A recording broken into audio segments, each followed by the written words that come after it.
Ginihar ko. Pinarking na rin. Wa magay pasahero yung tao eh. Nga, warwad-lawa eh. Ginihar ko. Parking diri. Ini ko mga alas 9 pag ito karon. Una na ron. Suswa pag ko kalarga, gigutom na rin ako. Paita nga balhabal driver eh.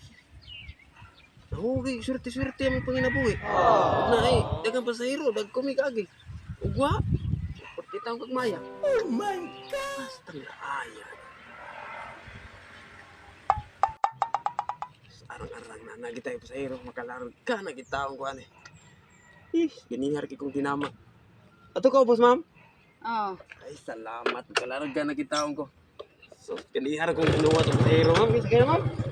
Larga na ako kusama mo, hindi lang ko magawa itong pares kay wa may kuan? Lingaw man?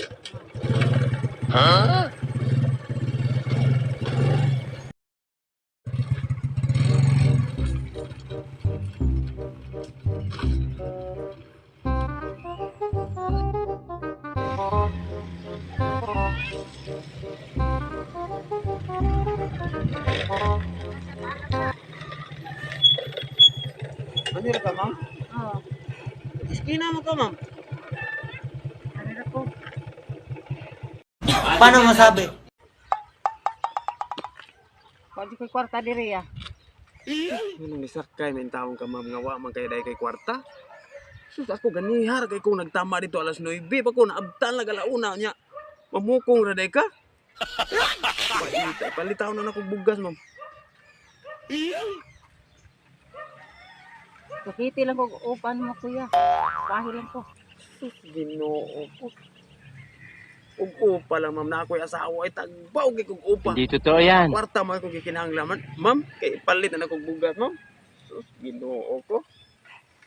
Kwarta mo yung kinahanglan, di wa ko makuha ng upa, ma'am, kay na ako'y asawa. Unsaon man nila ko am ko'y kwarta. Mamukong na lang ko. Kami natay ng taga na may noon.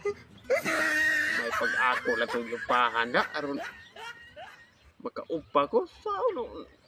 Piway ng tanan ni taga naman. Malas. Magkapamasahiro ah.